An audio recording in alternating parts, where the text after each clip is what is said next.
Invincible, Alan, Bolt, as well as Knockout all appeared inside of a village. As Alan grabbed onto his head a little bit, he wasn't really used to teleporting unlike the others.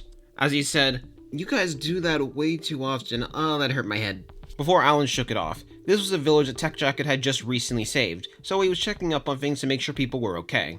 But then he eventually spotted 4 people. While one of them he didn't recognize at all, 3 of them he did immediately recognize. They were part of Earth's strongest superhero team, and in particular one of them was the leader. So Tech Jacket flew over to them in order to check what they were doing and why they were here. Invincible was the first to take a step up to him as he said, "Greetings, Tech Jacket." He was surprised. They actually knew who he was. They knew his name. As Tech Jacket rubbed his head and said, "I'm not in trouble, aren't I?" And Invincible shook his head saying no. Quite the opposite, in fact. I've been watching your escapades for quite a bit now. Even though you're a new hero, you are quite powerful. Among the same level as the people I picked for Project Anvil. Not to mention the fact that your armor comes from a technological source that I am unaware of. But I don't want to steal your armor or study it or anything like that, so do not worry about that. Instead, I am here to offer you a place among Project Anvil. And Tech Jacket was completely speechless. Even though he'd only been a hero for about a month now, he was being noticed like this. But at the same time, he did have responsibilities far past Earth, so he decided to ask, what would being a part of Project Anvil include for me?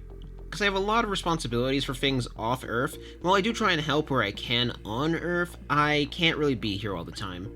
And once Invincible heard that, he understood. Having responsibilities beyond this planet was something that wasn't new to him now. After all, they were with Alan the alien right now. That will be fine. While we are a superhero team that tries to help whoever we can on Earth, the real purpose of Project Anvil is what our name truly stands for. Project Anti-Viltrumite. Now how much are you aware about Viltrumites? Hearing that caused Tech Jacket's eyes to widen as he nodded and said he was aware of everything about them, or at least aware of their existence and how they were conquerors. But the fact a team existed in order to counter Viltrumites? That was insane to him. He couldn't help but wonder how successful the team was, but at the same time this also made sense for why they were the strongest team. They were built to fight against Viltrumites. And more importantly, now he was being considered as a potential member of this team? This was all so much for him.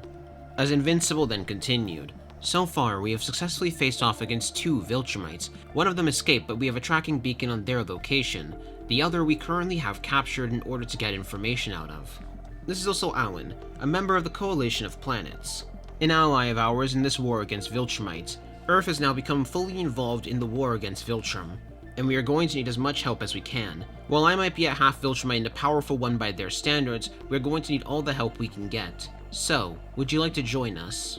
That made Tech Jacket's eyes completely widen in surprise. He had no idea that Invincible was actually a half Viltrumite. He thought he might have just been some human with a government experiment that became super powerful, but no, he was a half Viltrumite. But more importantly, he was going against the Viltrumite Empire. However, there was also something else Tech Jacket noticed, alongside Bolt and Kid 4. They all noticed that when Mark was talking about the Viltrumites, even though it was much more suppressed, there was a slight amount of hatred in his voice.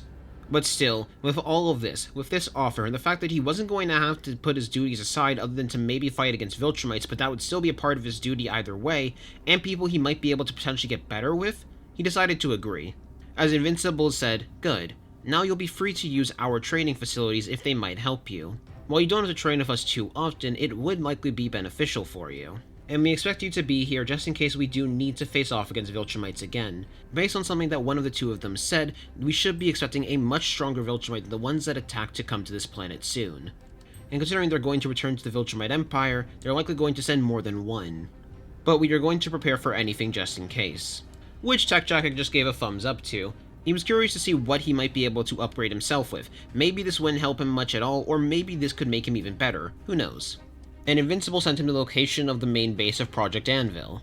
And with that, Invincible welcomed the brand new member of Project Anvil, introducing them to Bolt and Knockout. Before Invincible then got a call from Robot. As while the other 4 were talking amongst each other, Robot began to talk with Invincible. "I see the brand new member has successfully joined us. I do have good news and bad news for you though, Invincible." Invincible himself slightly sighed. Today had been going so well, but the bad news was likely something that he could deal with. Start with the bad news, then we'll go to the good news. As Invincible then got a picture of someone uploaded to his suit. An assassin known as Monty Paul, the sibling of Duplicate. Recently, he broke into Project Anvil's main base, and stole the plans for the Reaniman. He had been there as a GDA soldier, or at least faking as a GDA soldier. I did know he was there for a bit, but I decided to let him be. While we could take out an assassin, I wanted to see where this would lead him to.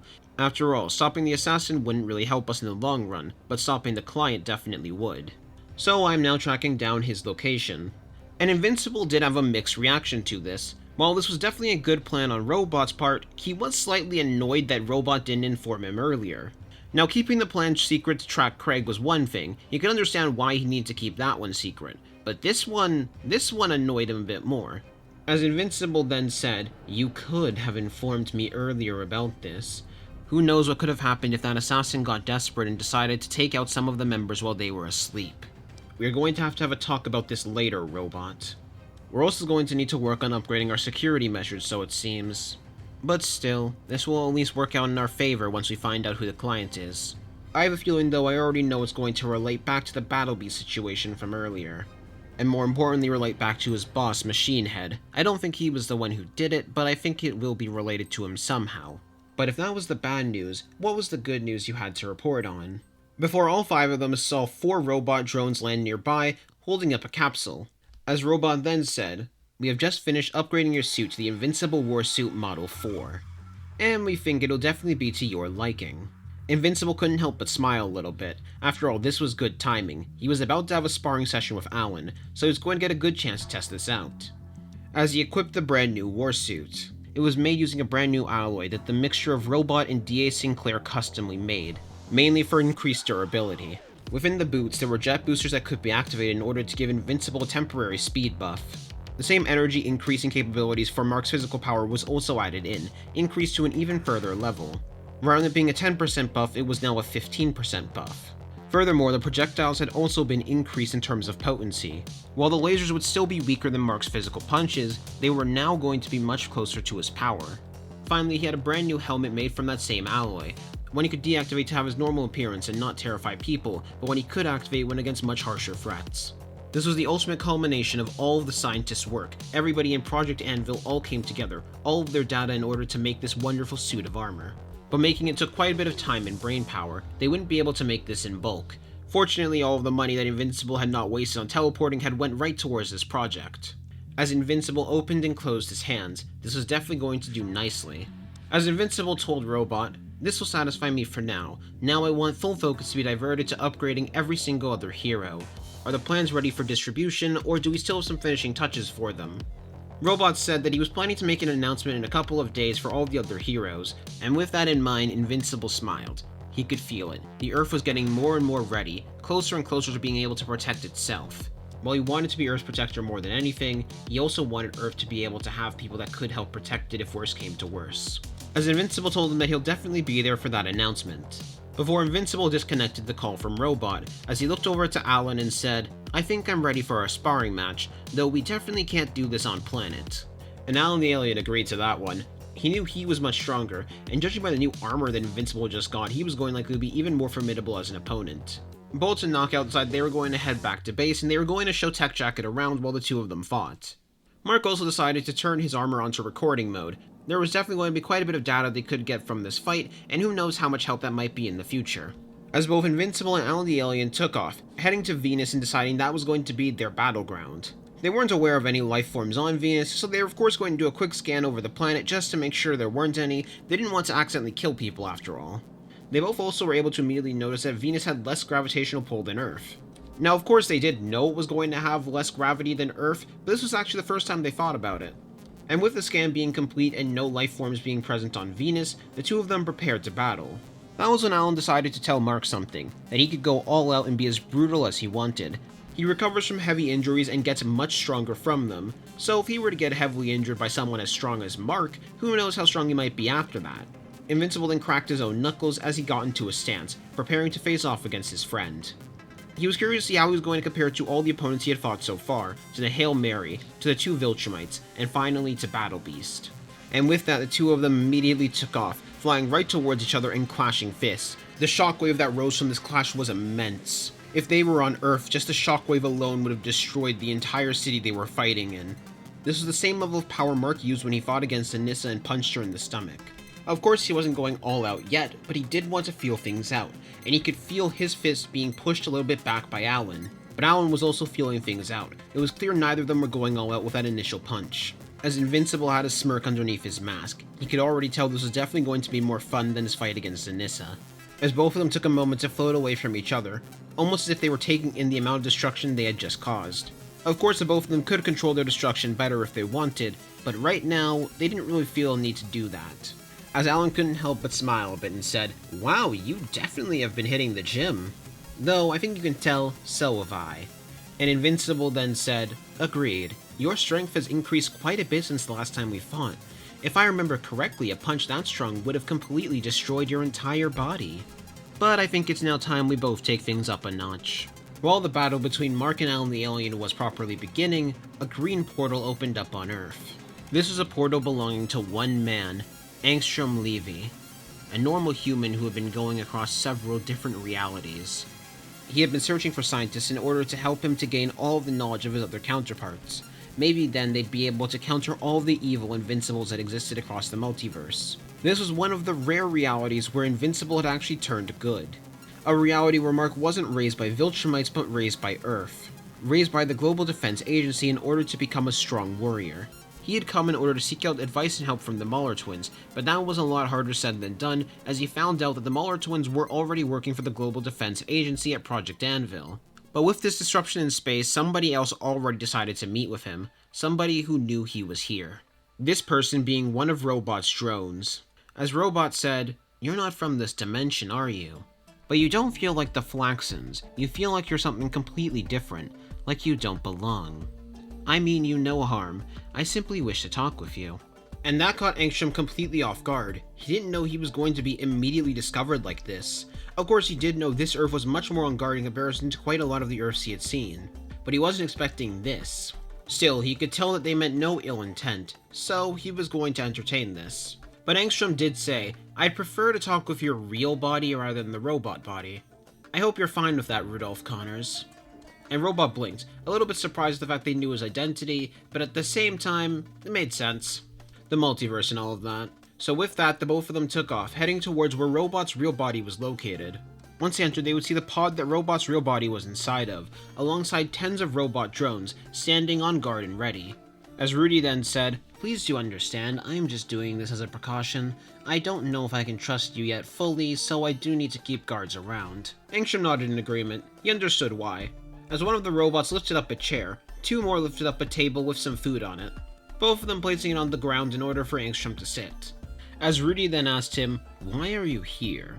Are you just a traveler who has been seeking things out?" "No, you don't seem like that. You seem like someone who came with purpose, with intention." And once Angstrom took a seat, he thought for a moment on how he was going to answer this question. But he ultimately decided that being truthful could help. So he explained to Robot why he was here. He was here because he wanted to make the multiverse better. He wanted to help universes fight against one of their most dangerous threats. A person that spawned in most universes and had been a threat to most of them. And that left Robot to be cautious, as he asked, "Who is this threat you're speaking of?" With Angstrom simply responding, "Mark Grayson." And that made Robot blink in surprise, though it did make sense. But he then asked, "Is it likely that the Mark Grayson from our world will become a threat?" And Angstrom shook his head no. While most Mark Graysons do end up turning evil, that's at a much later point. And there is one change that's happened here that doesn't happen in most worlds. The one you know as Nolan Grayson killed Debbie much, much earlier. Most Mark Graysons aren't raised as humans. Most of them are raised by Nolan Grayson, which seems to be one of the big catalyst events in order to make him turn evil. So I doubt that your Mark is going to end up turning evil, even though it's possible I doubt it. There are a few Marks that haven't turned evil. Quite often those good Marks do end up dying when they try and rebel against their father. But more often than not, they end up turning evil, taking over the planet, joining the Viltrum Empire, or even going as far as killing Omniman and still taking over the planet. I want to fuse the brains of hundreds of me's, maybe even thousands, to create one ultimate Angstrom, in order to create the perfect counterplan in order to fight off against these evil Mark Graysons. And even more than that, in order to help the multiverse by far, in order to make sure everybody can have a prosperous future.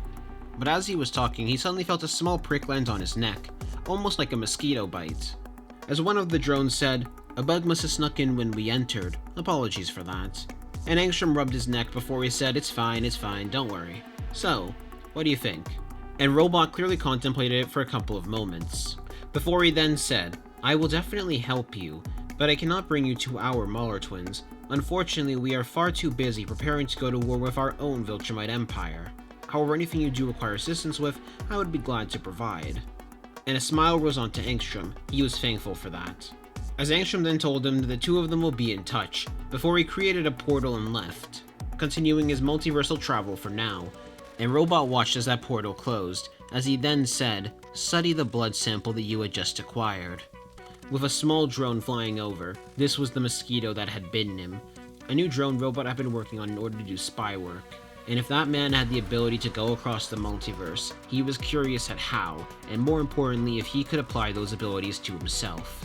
Especially if his plan's already to get a new body, who knows what he might be able to do. Mark Grayson and Alan the Alien immediately rushed towards each other again and again, exchanging several blows in those rushes. Each time they did, a shockwave rippled throughout the area. Mark was immediately pressing his offense. In terms of skill between the two of them, Mark actually had a solid advantage, as he slid under one of Alan's blows before uppercutting him right on the chin, sending him flying right into space. With them currently being on another planet, Mark was not able to use a teleporter, so he decided now would be a good time to test out this upgrade. As Alan regained himself, he suddenly looked down and saw tens of small green lasers approaching his body. Alan started to fly around each of them, twirling around each of those lasers as they were coming towards him, before he decided to fly right through one of the lasers. With Mark seeing that coming, he closed his fist, as the green energy surrounded his fist completely, before he rocketed right towards Alan the Alien, and the two of them clashed fists again. This time Alan was sent rocketing right through one of the mountains and sent straight into a lava lake. That blow made the mountain completely collapse. But as the rocks were falling towards it, Mark flew right towards them, the rocks now falling in slow motion in his perspective, as he started to rapidly punch them, increasing their speed and sending them right towards Alan. And when Alan looked up, it looked like a swarm of comets were flying right towards him. From how fast Mark had punched them, they set completely ablaze. Alan, seeing the massive amount of rocks coming towards him, flew right at it, starting to punch through each and every single one of them, slightly burning his hand, but even with that, he was having the time of his life right now, as suddenly Mark rocketed right through one of the comets and punched Alan straight in the face. But this time Alan braced himself, only flying back by a couple of feet rather than being sent rocketing, as Alan turned his head back in order to look towards Mark, before he then said, "Tell me if this looks familiar at all," as he clapped his hands together, sending a massive shockwave of force right towards Mark's direction. Mark blinked in surprise. He wasn't expecting him to be able to do that, and he braced himself, lifting up his arms in order to block while he was sent backwards, as he said, "Yes, I am capable of doing the same. You clearly have gotten quite a bit stronger since the last time we fought. If I'm being honest, you should be capable of taking out that Viltrumite we captured." And Alan couldn't help but smile a little bit. After all, Mark was one of the only few people who was actually capable of measuring how powerful Viltrumites were, and measuring what will be a good level of strength in order to beat them. As Alan shrugged and said, "No big deal." Mark then tensed his muscles, as he then said, "But that power is not going to be able to defeat me."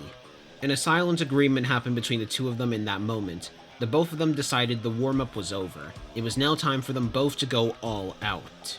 As Mark clapped both of his hands together, glowing green, before they released a massive flurry of green lasers right towards Alan. These ones are traveling even faster in comparison to before, traveling at speeds that had far surpassed the speed of light. But Alan met those lasers head-on. Each time one of them was approaching him, he punched each of them away, redirecting several of them into the ground, forming new cracks in Venus that spanned for tens of kilometers, even deflecting a few of them into space. But then suddenly Mark rapidly spun towards him and punched him straight in the face, before that was followed up with a hard punch to his stomach, and finally spinning around his body, landing a kick right on his back, sending Alan rocketing through one of the tunnels that he had made and then rocketing past that tunnel, attempting to land a knee right on Alan's gut, but Alan at the last moment was able to lift up his arms in order to block, pushing the two of them away from each other, with both of them landing against one of the walls. And they rapidly sped up, to such a point that even the rubble falling around them from the tunnel that they had just made now looked like slow motion in comparison to how fast they were moving. And they rapidly began to exchange blows over and over again, launching themselves all across the tunnel, before they began to push upwards, breaking past the tunnel. In microseconds, the two of them clashed all across different parts of the planet, exchanging tens, no hundreds of blows. If there were any normal humans on the planet, it would look like a massive light show was happening. But now suddenly Invincible was gaining the offensive advantage, as when Alan tried to land a punch, Invincible redirected it away before landing a punch right on his stomach, before a green energy surrounded his other hand, as he grabbed Alan by the face and threw him down into the ground, making a massive dust cloud rise so big it would be able to engulf entire cities. before he started to spin rapidly while he flew towards Alan, looking like a spinning tornado of green and black. Before he slammed into him, punching him hard in the chest and causing Alan to cough up a great deal of blood, punching him down even further and deeper into Venus, creating a massive puddle of lava in the process that Alan landed inside of. Mark then crossed his arms, waiting for Alan to rise out from the lava, before suddenly a massive piece of rock was thrown right towards him, one so big it was comparable to that of Texas. And Invincible couldn't help but smirk a little bit underneath his mask. He was happy to see it wasn't over yet. As Invincible focused, he didn't activate any of the benefits from the armor this time. He was curious to see if he could break it on his own. Before he punched the massive amounts of stone at full force, shattering it completely and sending it down towards him like a meteor shower. And Alan flew right through it. He was still injured from Invincible's previous attack, but he couldn't care less, as he flew through the massive meteor shower, trying to reach Invincible, and even though he did fly through it, one of them did manage to cut his body. Still, the cut was rather minor as he charged towards Invincible, meeting him head-on.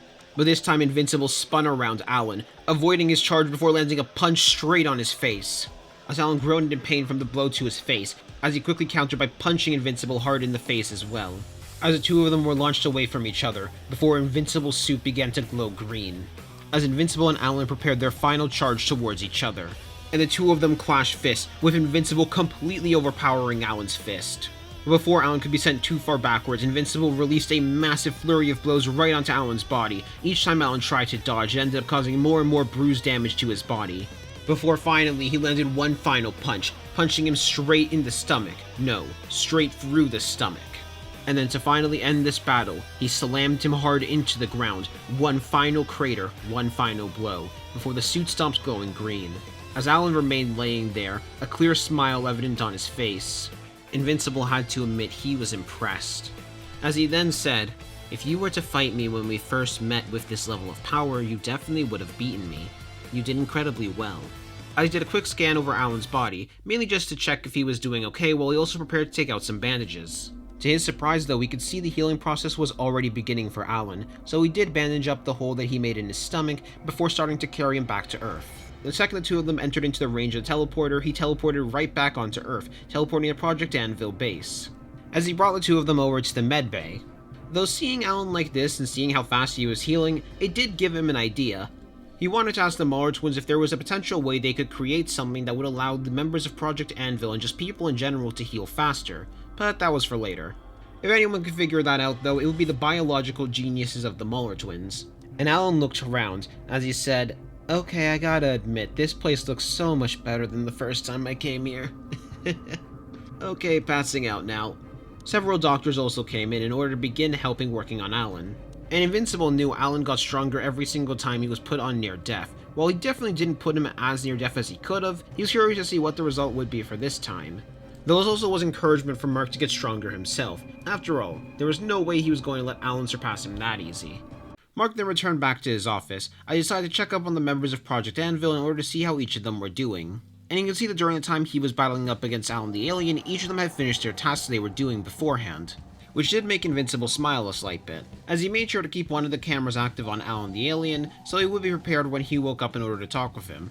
Also because he wanted to make sure Alan was recovering okay. But then Invincible focused as he decided to call Robot back. After all, he did need to know more about who Robot had found. "Robot, do you have any more details on the person that you were tracking?" With Robot sending him the map to where they were heading. Currently they were still in America, however they seemed to be in an abandoned warehouse for now. They were likely waiting to meet up with somebody. Robot also told him he did a little bit more research on this person. While they weren't certain, the person they were likely going to meet up with was Mr. Liu. That seemed to be the most common client that Multipole had. And that was much more annoying for Invincible. If they were able to get away, if they were able to make it to China, that would make things much harder in order to get them. They need to get China's permission in order to arrest him. And who knows how many strings that man could pull. They were going to need to find a way around this for sure. But they knew for a fact they couldn't let the schematics of the Reaniman fall in his hands. He felt this had the potential to be another enemy that would require the full might of Project Anvil.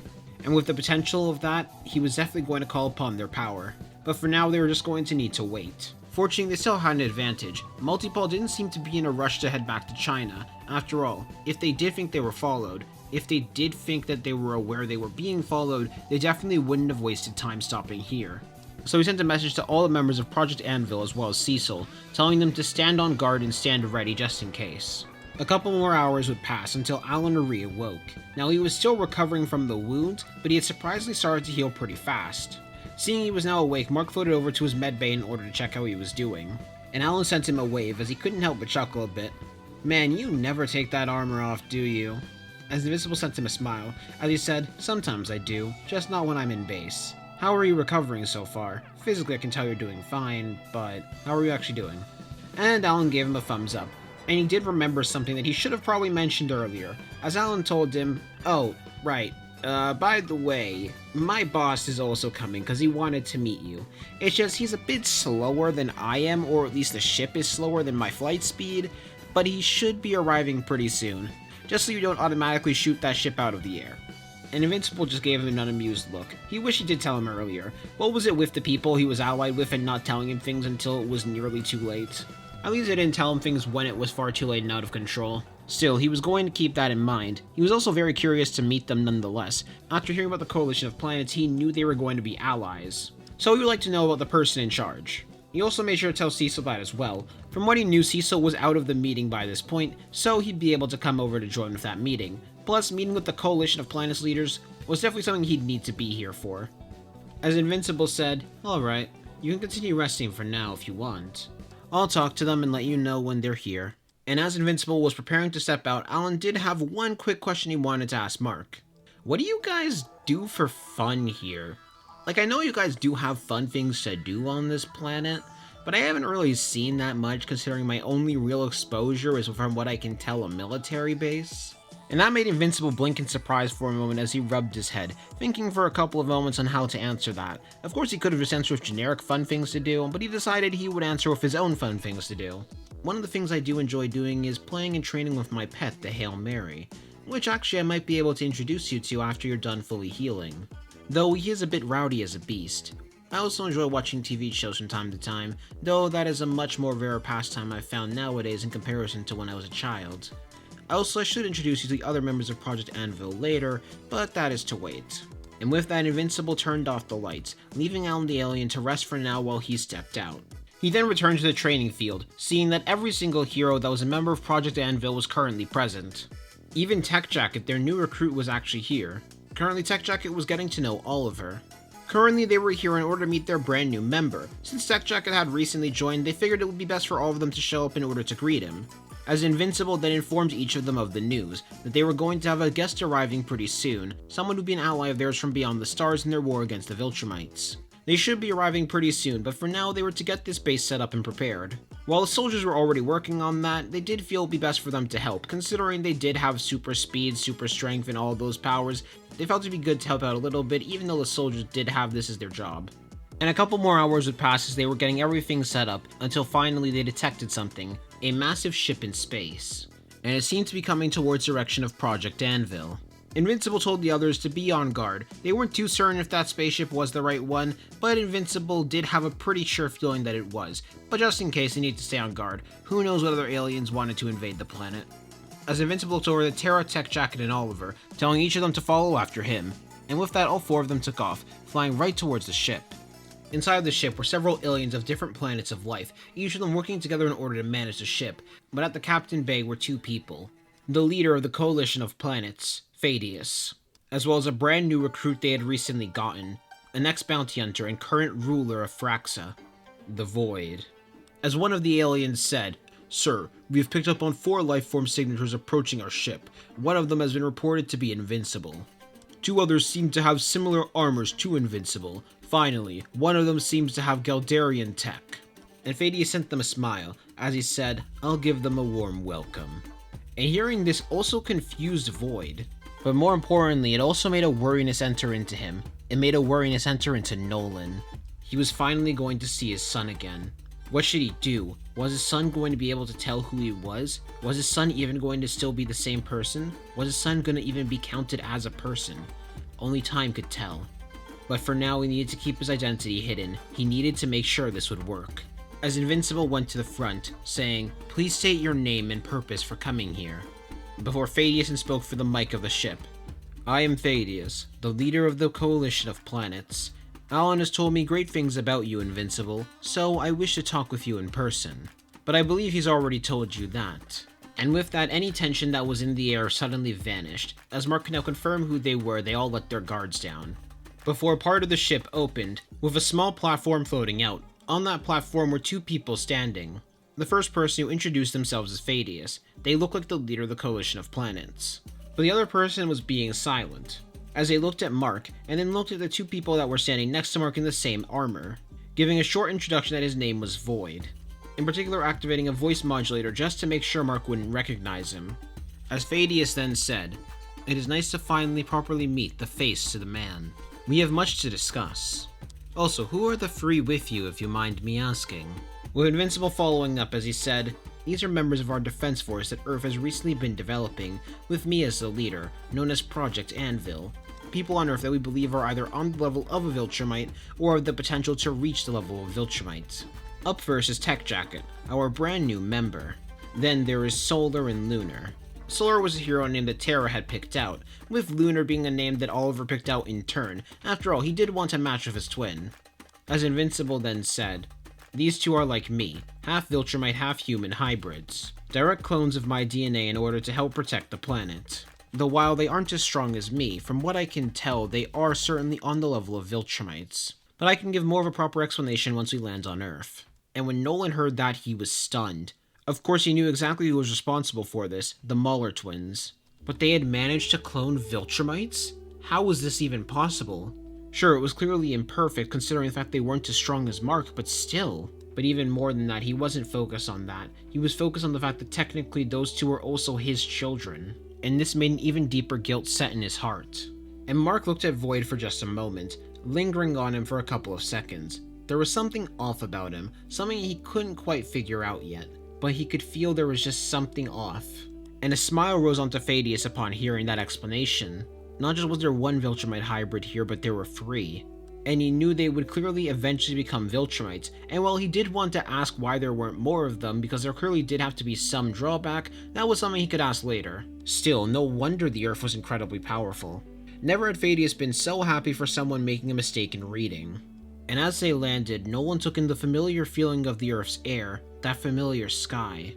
Now of course, across his journeys he had been across several planets that were like Earth, some that were even near identical to Earth, but none of them truly were Earth, and being back on this planet, everything began to flood back into him. If it wasn't for the helmet that he was wearing, he certainly would have been discovered. And they landed at a massive military base. Once they landed, they would see 6 other humans that were currently waiting for them, alongside one massive kaiju. Adam Eve, Knockout, Kid 4, Bolt, Powerplex, Frobolt, and finally the Hail Mary. They certainly appear to be quite a formidable team. Though Nolan was slightly surprised to see that none of the Guardians of the Globe were on this team, though he just figured they were probably just a separate team altogether. Alongside them, there were a large amount of soldiers in black and green armor, similar to the ones that the 3 Viltrumites were wearing, however they were a bit more heavy on the darker side. Alongside the 10 heroes that were present, Project Anvil also had a total of 572 soldiers here in order to assist them in missions, assist them with base management, and assist them with whatever the heroes needed. As Invincible introduced each member of the team to Thaddeus and Void. And while Thaddeus did give them a proper introduction, Void was a lot more quiet. He was keeping his eyes on Mark, and trying to see any signs that he was being brainwashed, see any signs that Cecil was trying to control him, but no, he couldn't see anything. From what he could tell, Mark was still just acting like a normal person. Even though he was a lot more formal in comparison to when he was a kid, he did just seem happy. Once introductions and a proper tour of the base was given, Mark told everybody that they were dismissed for now. He had quite a few things he needed to discuss with Thaddeus, so Thaddeus asked Void to bring Alan back onto the ship, which Void decided to agree to. He felt he just needed a break from Earth and just everything right now. As Invincible and Thaddeus entered into Invincible's office, while at the same time Void began to lift Alan onto the platform they came to Earth on. And after Void dropped Alan on that platform, suddenly he heard the sound of something teleporting behind him, a familiar sound to him. And when Void looked behind him, he saw the appearance of the head of the GDA, Cecil Stedman. As Cecil then said, from what I know your name is Void, right? Void simply sent him a nod before saying, if you wish to discuss with Thaddeus, he is currently discussing with your agent Invincible. I don't have much authority myself, I merely just came here in order to check something out. I'm even still uncertain if I want to join the coalition of planets or not. which led to a chuckle coming out from Cecil before he shook his head, as he then said, "No, I trust Invincible to be able to talk with Thaddeus. He'll let me know what's happening. No, the one that I want to talk with right now is you. Mainly because I have some questions I want you to answer. Would that be fine, Nolan?" And that caused Void to completely stop his movement, freezing him on the spot, as he realized in that moment Cecil was aware. During that time, Cecil teleported himself and Nolan over to a different location, nearby a mountain. But Nolan wasn't focused on that for too long, as he said, "You knew.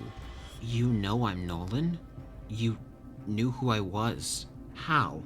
And Cecil responded, "A magician never gives away his hand. But that's not important. I do want you to know Mark currently doesn't know that you are Nolan. If you kill me, though, he will know, and he will kill you. And under normal circumstances, I would have told him on the spot. But I want to know why you're here, and more importantly, why are you working with the Coalition of Planets?